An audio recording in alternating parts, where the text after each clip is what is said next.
Sarap Totoo pala ang chismis. Parang matamis naman tong lemon mo. Oo.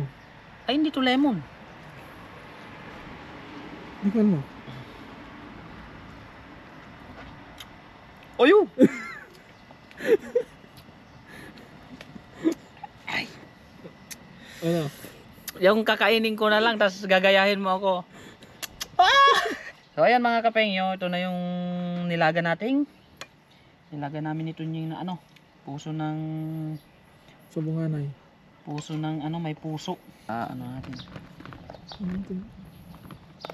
Ilagay lang natin dito sa gilid. Grabe naman. Yung kamatis lang ang masarap dito eh. Sarapin. Ganyan kalupit mga kapengyo yung Set up. ano namin ni Tunyo. Ganyan. Oh, let's G! Okay.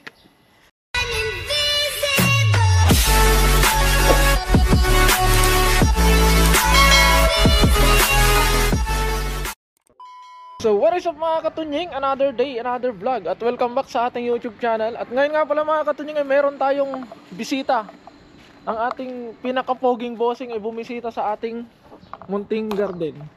Ayan. Ay, pinakapoging nating bossing eh. Lapitan natin. Ayan. Oy, what's up mga kapengyo? Si Boss Idol. At dahil magluluto kami dito ngayon, hindi tayo makapagdagat, hindi tayo makapag-ilog dahil Ang lamig. sobrang lamig mga katunying. Kaya dito na muna tayo magpo-food trip sa ating munting garden. Ang chef natin ngayon ay si Bossing. Nagtatali kasi ito eh, hindi matanggal ko. Patitikimin natin si Mr. Tunying ng ano, ng ipinagbabawal na ano, luto. Yan ang binigay sa atin. Tingnan mo, ang sarap niyan. Binigay ng ano. Hindi pala gaano malamig yan eh. Hindi tayo makapangisda, dito na muna tayo. Oo, kasi malamig. Mga kapengyo. Magpapainit na si Bossing ng mantika para dun sa baka. Tabingi ah. Ha? Parang tabingi. Oo, baka talsikan. Kamayin ko na mga kapengyo. Ayun. Ako naman nakalsikan. Pagdating ka mga ganyan, medyo veterano na tayo. Kasi dati nagkakapote tayo. Nagkakapote. Pag nag-ano na ano. Ano mo lang, ikakapote? Yan. Tumikit. Bumikit. Ayun natin ito para mabilisan lang yung ano pagkaluto. Kasi lalagyan ko na siya ng tubig. Gulat ka ano ha? Ano? Yung bigay ni Indonesia. Anong tawag dyan? Sa atin, tinatawag to na champurado. Yung malagkit, tapos may gata. Champurado ang tawag dito. Pero yung ano na, yung bigas na yun, itim na talaga. Hindi siya nilagyan ng Milo. Hindi. Parang sinangag na bigas. Ito, sa atin mga kapengyo, meron tayong malagkit na kulay itim. Pero dito sa Taiwan, yung kulay itim na to, Niluluto. bigas lang siya. Yung normal na bigas. Tapos niluluto nila. Tapos ano siya, walang masyadong, hindi siya malasa. Kumbaga good sa mga ano to, sabi nila sa mga cancer patient, mga ganun. Saka sa mga nagda-diet. Kasi ano siya, less sugar. At ayun mga katunying, habang nagluluto si Cafe nyo doon, ay tayo naman ay magdidilig ng ating mga pananim. Dahil bukas ay pasok na naman sa trabaho, kaya ngayon ay magdidilig tayo para hindi malanta ang ating mga pananim. Dahil dito sa Taiwan mga katunying, kahit na malamig yung panahon, ay ito yung tuyo yung lupa. Kaya kailangan natin silang diligan. Siyempre, i-on lang natin tong dito. Pag umandar na yan, para na doon. Hintay lang natin na mapuno yung inuman ng ating pato. Kasi si Cafe nyo, busy doon, no? Sabi naman yung Cafe nyo. Napakasipag naman ng bossing natin. Talagang, oy, what's up mga kapengyo? Let's cook. Ngayon puno na yung ano, inuman nila. Patayin na natin dito. Saan na yung switch dito?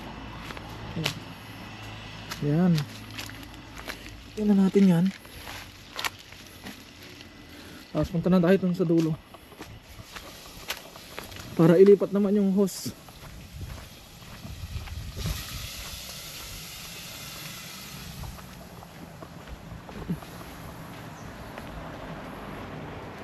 Ilipat natin dito mga katunyong to.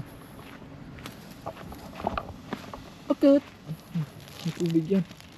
Kala lang natin wala. Pero ay! Natanggal doon. Ngayon natin sa gitna. Natanggal kasi dito. Oh. Sana natanggal lang, hindi nabali. Ang hirap mo kung nabali. Bali. Ay, hindi natanggal mga katunyong. Wala natin ito. Ano nahugot to? Ha? Wait lang. Matutubigan na yung lahat mga katun.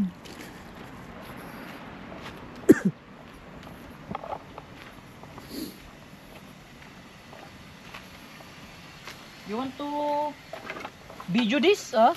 Huh? Naghihiwa na tayo. Para pagkalaga nung ano eh, let's eat na. Ba?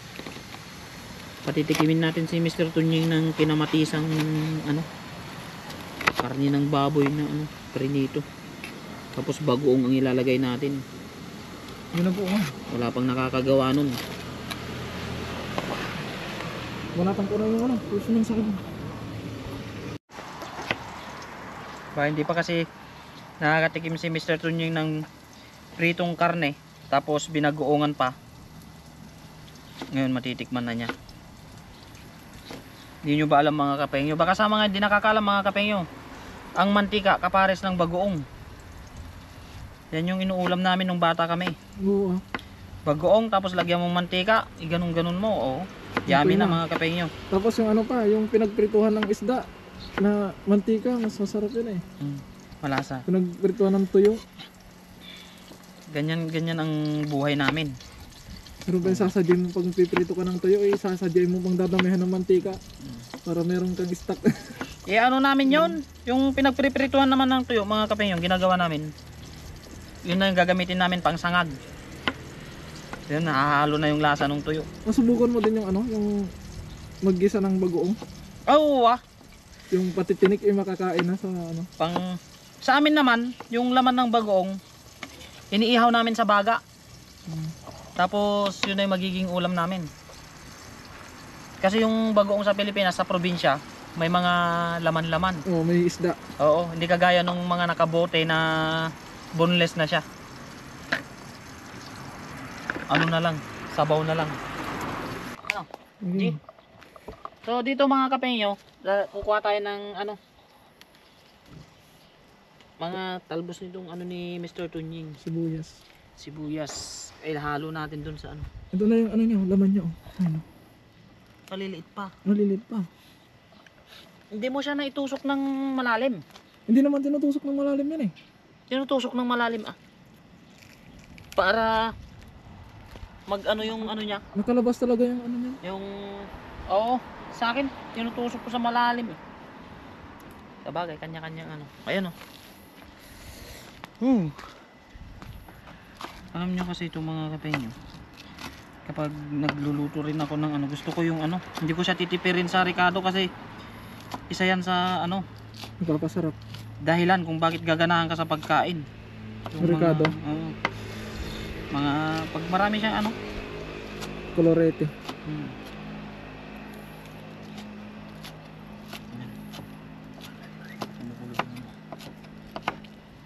Tapos ano mo lang, kalat mo lang yan. Yun oh. May pag ganun pa eh. Lupit mo, bossing. Kaya lang kulang yung ano natin, lagayan natin eh. Kuha ko doon. Sige. Action. Anong action? Ayan mga kapengyo. Bali hahaluin na natin. Lagay natin dyan. Tapos ito. Lagay din natin dito. Mapapalaban na Tapos, naman tayo. meron tayong ito kasi mga kapengyo, ang magandang gawin dito yung bagoong. Hindi kami gumagamit ng Patis. patis. Subukan nyo to mga kapengyo, mapapawaw kayo. Itong bagoong tas kamatis. Huwag lang yung sibuyas at luya. May luya dyan? Wala. Yan. Pagkatapos ay pipigaan natin siya ng lemon. Ang ginagawa ko naman dito sa lemon kasi pag matigas, palambutin mo muna. Para yung katas daw niya, Lumabas. ayon sa mga eksperto, maipon sa gitna. Tingnan natin. Ganun pala yun. Kasi kapag daw hihiwain mo siya sa gitna, yung katas niya nandito sa mga Balat. balat niya di ba? Sabi ko sa inyo Totoo kaya. Sarap. Totoo pala ang chismis. Parang matamis naman tong lemon mo. Oo. Ay hindi to lemon. Tingnan mo. Oyo. Ay. Ano? Yung kakainin ko na lang tapos gagayahin mo ako. Ayan pipigain natin. Yung kuko ko mga kapengyo, huwag nyo nang pansinin kasi kuko nang mahirap yan Kahit anong linis ko talagang may itim talaga, kumbaga cutex na niya yan. So ayan mga kapengyo, ito na yung nilaga namin ito yung puso ng Sabunganay. puso ng may puso. Para natin. Ilagay lang natin dito sa gilid. Grabe naman. Yung kamatis lang ang masarap dito Sarapin. Sabi nila, kapag bata ka pa, huwag kang kakain ng tutong. Kasi alam niyo yung kasabihan ng matatanda, tatamad ka daw. Kala ko titigas ang ulo. Tatamad at titigas ang ulo. Pero yung mga matatanda gustong gusto nito, ayaw lang mamigay ayaw lang mamigay kaya kasi masarap tong tutong. Masarap kasi yung tutong Naman yun. Let's G! Okay.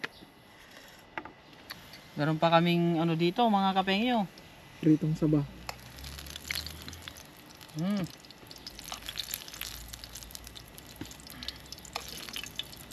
Solve na solve ang Almusal at tanghalian magkasama na naman to may hapunan na to. May Hapunan na Okay. Sino? Grabe naman yun. Mas may tripod ka. Meron. Lord, maraming pong salamat sa araw na pinagkaloob mo po sa amin. At maraming pong salamat sa lahat-lahat po ng biyaya. Basbasan mo po itong pagkain na nasa aming harapan para maging lakas po namin sa araw-araw namin ginagawa. Maraming pong salamat sa lahat-lahat, Panginoon, in Jesus name. Amen. Kain po tayo, kain. Let's eat. Advance Happy New Year. Wala nang advance Happy New Year. Happy New Year na. Happy New Year na. Kain po tayo, kain. Kasi mga kapengyo, di kami makapunta sa kaya dito na lang muna kami ni Tunying habang nag-answer ng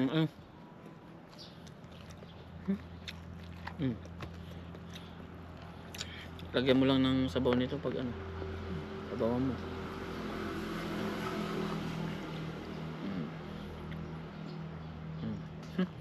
Diba? Kain po, kain. Yung mga kaibigan kasi nating Indonesian hindi nakakain ng baboy. Kaya kami lang. Baliktad yung pwesto natin Kaya naglalaban yung kamay natin.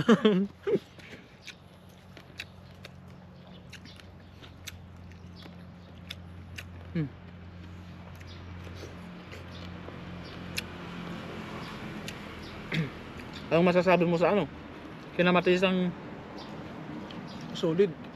masarap? Solid, tapos yung puso ng saging yung pinakita. Solid! Parang damang-dama mo talaga na nasa Pilipinas ka lang.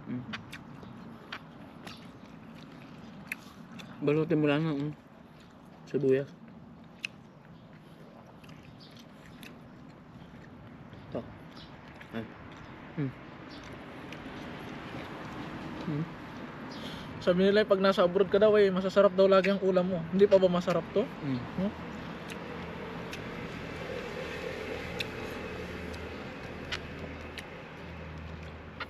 Ba. Kamahiya.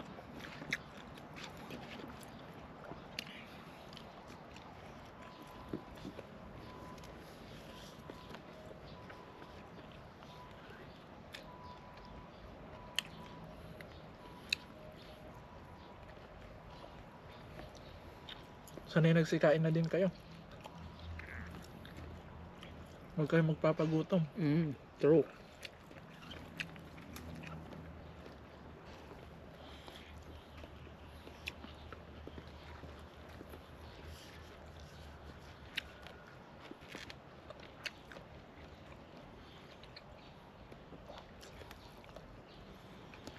Tigas ah. Sakto lang. Ito. Tutong. Umiipit sa ipin ko eh.